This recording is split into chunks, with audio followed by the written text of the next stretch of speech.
Bab 1988. Menangkap orang di fase penilaian. Jadi kali ini, kita harus pergi ke Istana Es Arktik sesegera mungkin, dan kita tidak perlu takut ketahuan. Karena lawannya adalah Sekte Sihir Wuying, dan kedua belah pihak telah angkat bicara. Bahkan jika kekuatan lain tahu bahwa kita ada di sini, itu tidak akan membuat Erik Kin terkena dampaknya. Alan Sokin menganalisis. Aku setuju dengan kakak tertua, dan mencari sang pemandu. Yang terbaik adalah berada dalam fase penilaian, jika tidak, penerbangannya terlalu lambat, yang akan mempengaruhi kecepatan kita. Kata Warren Kin. Tapi kultivator dengan kultivasi semacam ini, bagaimana dia bisa bersedia menjadi pemandu kita? Watford Kin mengerutkan kening. Watford, aku pikir dirimu sampai menjadi bodoh karena memurnikan obat. Apakah ini masih ada gunanya? Tentu saja, kita bisa menangkap orang secara langsung. Warren Kin berkata dengan percaya diri. Dan menurutku, lebih baik untuk menemukan keluarga atau sekte lokal, langsung masuk, menangkap pemimpin mereka, dan membawanya bersamamu. Dengan pemimpin mereka sebagai sandera, aku pikir orang ini akan menjadi patuh. Mata Orlando Kin juga dingin. Di antara keempatnya, dia memiliki kepribadian yang paling kejam dan selalu melakukan segalanya dengan ekstrim. Dan hal ini terkait dengan Erik Kin, yang merupakan masa depan keluarga Kin. Dia menjadi lebih tidak bermoral. Ya, kita berempat ada di fase penilaian. Kakak laki-laki tertua masih di fase penurunan pertama lebih lemah, tidak ada masalah untuk menangkap alam fase penilaian normal. Warren Kin juga ingin mencoba, bernapas terus-menerus. Aura terus dikeluarkan. Ingat bahwa itu adalah kota Tianyu di depanmu. Apa kekuatan terkuat di kota Tianyu? Alan Sokin mengangguk. Itu keluarga Ye, dan kepala rumahnya adalah kultivasi di tahap awal ranah fase penilaian. Mereka juga keturunan dari kultivator kuno. Familiar dengan medan tempat ini, karena sudah berada di sini puluhan ribu tahun. Itu dia. Pergi dan tangkap tuan kepala rumah keluarga Ye, jadi nyaman untuk melakukan sesuatu. Jangan terlalu banyak membuat masalah. Bagaimanapun juga, kita bukanlah keluarga iblis, kita hanya menangkap orang, tidak membunuh sembarangan. Tapi jangan terlalu sopan, kalau tidak kepala rumah ini tidak takut pada kita, takut dia tidak akan bekerja keras. Melihat tiga orang mempersiapkan rencananya, Watford Kin memegang dahinya dengan tatapan kusam. Kakak sekalian, kalian bertiga lari ke keluarga orang lain dan menangkap orang. Tanpa perlu ragu sama sekali, tidakkah kalian merasa malu di hati? Watford Kin merasa bahwa karakter dirinya yang memurnikan obat selama ribuan tahun telah sangat terpengaruh. Watford, kamu bisa memurnikan pil racun, tapi kamu tidak bisa membuat yang lebih kuat untuk kontrol yang mudah. Aku tahu beberapa. Watford Kin tanpa sadar berkata, dan setelah berbicara dia tidak bisa menahan tawa. Sudahlah, sekarang dia juga merupakan pelaku kejahatan ini. Ketiga orang tua ini benar-benar tidak peduli dengan urusan lain demi Erik Kin, tentu saja dirinya juga begitu. Setelah berita itu keluar, semua pasukan di wilayah utara memperhatikan masalah ini. Di tengah pusaran air, Erik Kin kembali ke mansion tanpa menyadarinya. Dia beristirahat dari pelatihan. Dengan berkah cairan spiritual dari Gunung Suci, dalam beberapa jam, Erik Kin pulih dari kelelahan. Menghembuskan napas beratnya, mata Erik Kin berpikir, dan dia mengingat pertempuran sebelumnya dengan Teddy Wei akan keberhasilan dan kegagalannya sendiri. Dalam setahun, dia akan bersaing dengan Teddy Wei lagi. Pengalaman ini tentu saja sangat penting bagi Erik Kin. Masih terlalu banyak hal yang kurang dariku. Sambil menganalisis, Erik Kin mengerutkan kening, hatinya sedikit berat. Meski pada akhirnya, di mata orang luar, dia dan Teddy Wei setara. Tetapi dia tahu bahwa, pada kenyataannya, masih ada banyak kesenjangan antara dirinya dan pihak lain. Jika hari ini, keduanya bertarung melawan satu sama lain lagi, maka kemungkinan kekalahan Eric Kin akan lebih dari 90%. Bukan karena Eric Kin tidak cukup percaya diri, tetapi jika dia mengabaikan orang lain dan sombong akan menjadi seperti Teddy Wei. Pertama-tama, dalam pertempuran sebelumnya, Teddy Wei akhirnya bisa memaksa Teddy Wei untuk melepaskan serangannya dan memilih untuk melarikan diri untuk hidupnya. Energi kematian telah benar-benar hilang setelah dia menggunakannya. Dengan kata lain, sekarang dia kehilangan kartu truf ini. Dan lain kali saat bertarung lagi, tanpa benda ini, apalagi yang dia miliki yang bisa mengancam nyawa Teddy Wei. Jurus Jari Suci, ia juga telah menggunakannya sendiri. Teddy Wei memiliki sumber energi waktu di tubuhnya. Meskipun tidak cukup kuat, tapi dia tidak akan terbunuh oleh jurus ini. Metode lain, seperti ilmu pedang, dan jurus telapak kaisar, telah ditingkatkan karena mereka secara bertahap tidak mampu mengimbangi kekuatan yang dibutuhkannya. Api Suci, hanya jurus api suci yang bisa melakukannya. Mata Eric Kin berkedip, dan matanya berangsur-angsur menjadi jernih.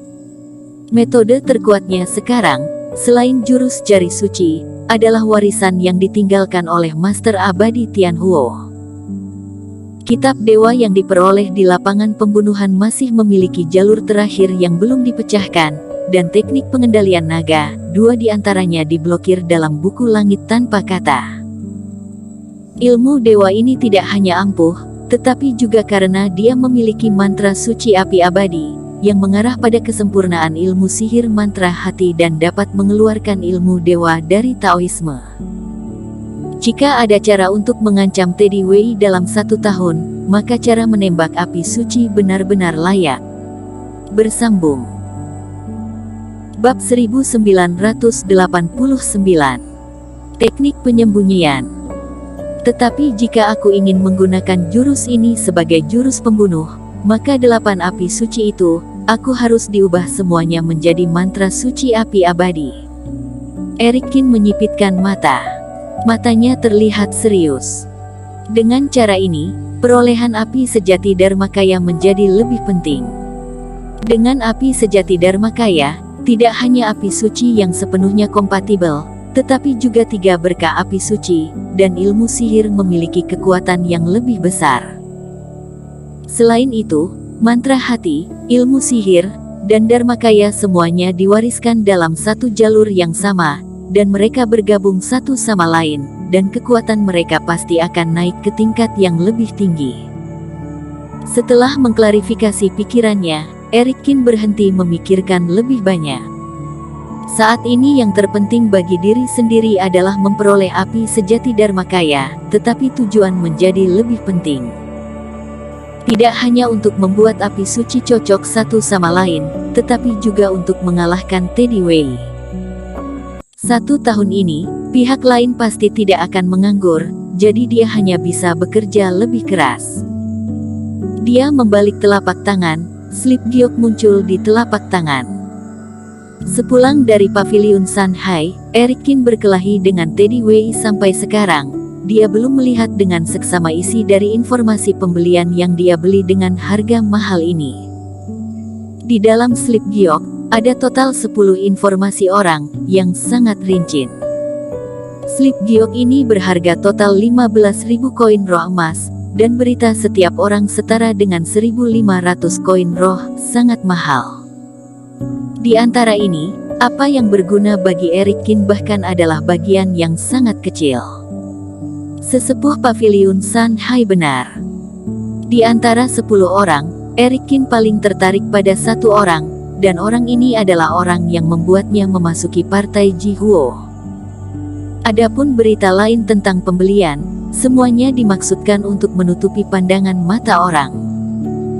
Semua berita sesepuh ini dibawa ke laut kesadaran, dan Eric Kin mempelajarinya dengan cermat. Chen, sesepuh partai Jihuo, salah satu murid mantan ketua sekte, dianggap sebagai orang dari garis keturunan ketua sekte lama setelah Huo Zong menduduki jabatannya, jadi tidak dianggap spesial di pinggiran ekstrim partai Jihuo. Beberapa konten juga terlibat dalam informasi kasar yang dibeli Eric Kin sebelumnya, tetapi yang ini secara alami 100 kali lebih detail. Dia tidak tahu siapa yang menyortir segala sesuatu tentang Chen, dan menutupi hampir semua tentang dirinya. Hal ini membuat Eric Kin menjadi sangat terkejut. Tidak heran para kultivator di dunia, tidak ada yang mengatakan bahwa Paviliun Sanhai meminta harga tinggi. Setelah membaca informasi ini, Eric Kin merasa bahwa 15.000 koin roh itu dibayarkan dengan benar. Dalam 15 tahun terakhir, Chen harus pergi ke kota Linyu setiap bulan untuk mengajar muridnya berlatih selama 5 hari, dan kemudian kembali ke partai Jihuo. Tidak peduli bagaimana kondisinya, waktunya tidak pernah berubah, muridnya hanya ada satu orang bernama Tuan Hu. Di permukaan, dia adalah pelatihan tanpa partai, dengan karakter serakah dan licik, dan latar belakang sebenarnya tidak diketahui. Seseorang yang akrab dengan kota Linyu menyebutnya Darren Hu. Setelah membaca ini, ekspresi Eric Kin tiba-tiba menjadi aneh. Darren Hu. Bukankah ini kultivator fase distraksi yang diinjak-injak langsung oleh dirinya sendiri sebelumnya? Lokasi, identitas dan basis kultivasi semuanya sama, seharusnya tidak ada kesalahan. Dia tidak menyangka bahwa target yang dia cari, Chen, sebenarnya terkait dengan orang ini. Dan saat memperkenalkan Darren Hu, salah satu kalimatnya menarik perhatian Eric Kin. Di permukaannya adalah pelatihan tanpa partai. Apa arti kalimat ini? Eric Kin menyipitkan matanya. Apakah karena Darren Hu memiliki identitas tersembunyi, ataukah karena pengalaman hidup Darren Hu yang tidak biasa seperti yang ia tunjukkan? Informasi dari Paviliun Sanhai, tentu saja setiap kata di dalamnya tidak akan menjadi omong kosong. Mereka secara khusus menyebutkan hal ini, yaitu, pasti ada sesuatu yang tidak diketahui orang-orang tentang Darren Hu. Namun, itu tidak dilanjutkan di sini, atau Paviliun Sanhai juga tidak tahu, atau Paviliun Sanhai merasa bahwa apa yang dia beli adalah informasi tentang Chen, jadi mereka sengaja menyembunyikannya. Eric Kin merasa lebih seperti kemungkinan kedua. Atau orang tua itu sengaja melakukan ini, hanya ingin menguji apakah orang ini yang dia cari. Mengingat urusan Darren Hu, dan dengan hati-hati membaca informasi tentang Chen, langit berangsur-angsur meredup. Eric Kin kemudian terbang ke atap dan terus berlatih di bawah formasi Yue Hua. Eric Kin yang sedang duduk bersila dengan mata terpejam, tiba-tiba membuka matanya saat waktu sudah menunjukkan pukul 10 pagi. Pada formasi besar Yue Hua di bawahnya, cahaya bulan yang bergelombang tidak lagi diserap olehnya, tetapi terkondensasi di atas kepalanya, dengan cahaya perak yang menyilaukan. Teknik penyembunyian akhirnya selesai. Ekspresi harapan melintas di wajah Eric Kin. Yang bisa membuatnya masuk ke partai Jihuo, akhirnya dia menemukannya, dan sekarang tekniknya juga tersedia. Dengan lambaian tangannya, formasi dihentikan, dan formasi Yue Hua menghilang. Eric Kin langsung mengorbankan buku langit tanpa kata. Buku kuno dengan kecemerlangan cahaya bulan ini dibuka, dan salah satu halamannya berisi tentang teknik penyembunyian. Setelah mengekstrak teknik ini, Eric Kin menutup matanya lagi dan merasakannya dengan hati-hati. Teknik penyembunyian sempurna buku langit tanpa kata, mode operasi intinya, tidak berubah.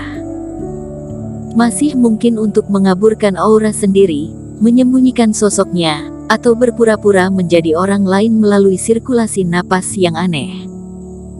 Namun kali ini detail tekniknya jauh lebih rumit dari sebelumnya, dan kerohaniannya perlu dikonsumsi sendiri. Eric Kin sedikit beruntung, namun itu karena ia telah berkultivasi hingga fase transendensi tingkat ke-8 sebelum menyempurnakan teknik penyembunyian. Jika tidak, Bahkan jika butuh banyak pekerjaan untuk mendapatkan teknik ini, dia tidak akan dapat memenuhi persyaratan ilmu sihir ini. Bersambung.